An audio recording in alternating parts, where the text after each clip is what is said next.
du mën a ànd avec cette formation politique bu bees bi Mamadou Fofana.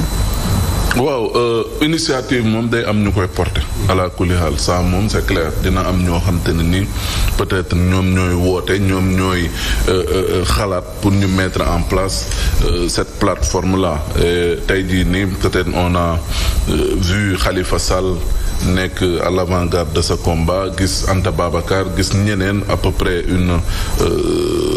ñaata 70 partis ou 71 formations politiques yoo xam te ne nii retrouver nañu autour de cette plateforme là man jàpp naa ne d'abord l'initiative n'est pas mal, c'est toujours bien ñuy mën a am opposition boo xam te ne nii peut-être day taxaw pour war a mën a jàkkaarloo ak également nguur gi nga xam ne moom moo fi nekk parce que tamit c'est ça d'abord le charme de la démocratie mais nguur tamit il faut mu am opposition peut-être d'aucuns ont jugé prématuré le fait que gars yi teel a songu régime beeg yooyu mais toujours est-il que il faut réew bu amee bu ñuy gouverner mais am également ñoo xam te ne dañuy opposé wu te loolu dafay am solo oui bu ko defee équilibre boobu noonu da ciy am solo pouvoir bi bañ a xam jàpp na ne ñoom ñoo am le champ libre lu leen neex ñu def nu leen neex ñu taxawee à l'image de ñi nga xam ne ñi ngi ci réew mi ak nu ñu koy defee par rapport ak yenn mais cette opposition là cette opposition. oui maintenant je veux dire on note l'absence de quelques on dira mastodontes d'accord mais tey jàpp naa ne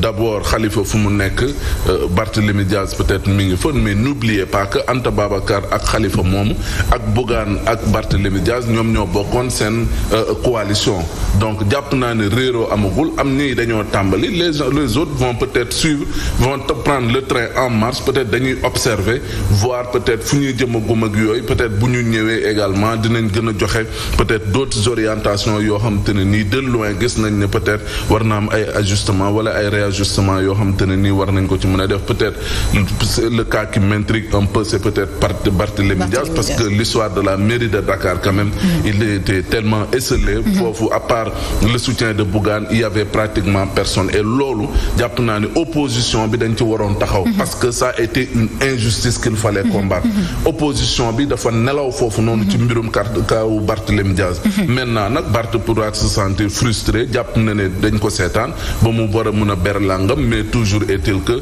lu benn mën ñaar ko jàpp et dàq et jàpp naa ne les autres vont prendre le train en marche ils vont se retrouver et pour pouvoir quand même former ce qu'on appelle un contre-pouvoir pour li nga xam te ne nii véritablement moom la ñuy dund beneen bi moo di ne le moment est opportun on dira peut-être parce que tey jii nii gis nañ ne sénégalais yi sonn nañ sénégalais yi xiif nañ sénégalais yi am nañu ay jafe-jafe face à l'incompétence de certains ñoo xam te ne nii tey jii nii ñi ngi gouverner donc c'est tout à fait normal que opposition bi saisir ce bon moment là peut-être pour former waat pour regrouper waat pour mën a gën a am peut-être doole goo xam te ne nii véritablement dina mën a jàkkaarloog ñi nga xam te ne nii ñoo nekk ci justement fi nga daanalee Pierre Simon Faye mu di accident yi cherté de la vie chômage ak Mamadou Fofana des mesures qui sont prises mais toujours sans haute couture on va dire. Oui, parce que jusque-là les ménages souffrent. ñun ñëpp ñu ngi koy yëg. Depuis le mois de juin le gouvernement bi jëloon ay mesures ne day wàññi certains produits je pense qu'il y en avait 5 su ma juumul dont le riz le sucre ak mburu meek yooyu mais boobaak léegi Yacine li fi nekk moo fi nekk ba léegi. À la limite même prix yi nga xam ne wàññi woon nañ ko prix yooyee jamono jooju sax ñu ngi hésiter est-ce que prix wu Macky Sall yi la woon wala bokk. parce que bu ñu nee wàññi nañu ça veut dire que war na mën a delluwaat fi ko Macky Sall bàyyi woon mais malheureusement c'était un peu au-dessus et jusque-là malheureusement encore ces prix n'ont jamais été respectés en tout cas pour plusieurs produits ndax saa yoo demee bitig ba muy au jour le jour muy à la fin du mois di nga gis ne toujours am na lu fi yokk quel est le problème et ce contexte ajouté à une morosité économique boo xam ne ça commence à être tenace mi ngi lor njaboot yu bëri ajouté également à des licenciements massifs yoo xam ne mi ngi fi commencé bëri y compris même des contrats à durée indéterminée des gens yoo xam ne embauché woon nañ leen ñu ne leen léegi da ngeen di dem toog seeni kër. Ça ajoute un peu à cette déliquescence sociale bi nga xam ne moom la ñuy vivre ci jamono ji et ça pourrait être justement un poids majeur boo xam ne opposition bi avec ses tentatives de réunification mën na jouer à sa faveur. Et en parlant de cette opposition, je pense que le premier acte bi nga xam ne le nouveau front de la défense de la République nu ñu koy waxatee de la République de la démocratie et de la République buñ ko tegee je pense que le test majeur ce sera à partir de cet instant parce que bu ñu wootee mobilisation une mobilisation entre guillemets pacifique citoyenne pour nit ñi wax seeni ay jafe-jafe pour nit ñi dénoncer yenn yi nga xam ne ñu ngi koy reprocher nguur gi fi nekk mobilisation boobu bu ñu ko réussir ce sera un bon coup de départ boo xam ne mën nañ ko am quel que soit ñi nekk ci kaw quel que soit également ñi nga xam ne ñoom ñooy porter projet bi man li ma ci jaaxal rek mooy Khalifa Sall mi nga xam ne moom moo jiitu moom moo fi initié woon Yewwi Askan Wi il faisait partie des 4 grands yi nga xam ne ñoo ko doon dox ba peut-être loolu également moo ñu yóbbee situation bi nga xam ne moom lañ nekk donc moom quelque part am na responsabilité ci li amoon dina am responsabilité ji bi est-ce que cette responsabilité dina ko porter ba mu mën sëkk est-ce que également ça ne risque pas de jouer en sa défaveur li nga xam ne moom la doon porter comme discours comme acte bi nga xam ne Yewwi Askan Wi am na et tout ce qui s'est passé loolu yëpp ça mérite analyse surtout qu'il y a un fait et Mamadou Fofana souligné na ko sànq Barthélémy Diaz bi muy nekk ci ay tolof-tolofam ba mu mujjee ñàkk mairie de ville bu Ndakaaru mais il était presque seul il était presque seul dans son combat man boog sentiruma taxawaayu taxawu Sénégal bi nga xam ne foofu la bokk man sentiruma ko et donc mi ngi noonu daal mais on verra parce que l'opposition quand même il faut que am ñuy gouverner am ñuy opposé wu qui qu'il soit mais il faut que opposition mën a am ci biir réew mi et je pense que le moment est propice pour ñoom. Il faut bien Mambay. Yacine. naam. gannaaw ba ñu nuyuwaatee ñëpp jaajëfal leen si ngeen yi nekkee au rendez-vous xam nga réew mi moom wax fa dëgg neex yàlla booy da ngay jékki-jékki sa bëgg maanu parce que problème yi à chaque fois yaa ngi wax daal nga woote. non les mêmes problèmes ñoo fi nekk te xam nañu problème yi ñi war a solutionner problème yi xam nañu ñi ko war a solutionner. askan wi continuer di dund lu ñuy dund ñun journalistes ñu continuer di wax te solution masul am. li fi nekk nii ana solution bi. ana solution bi.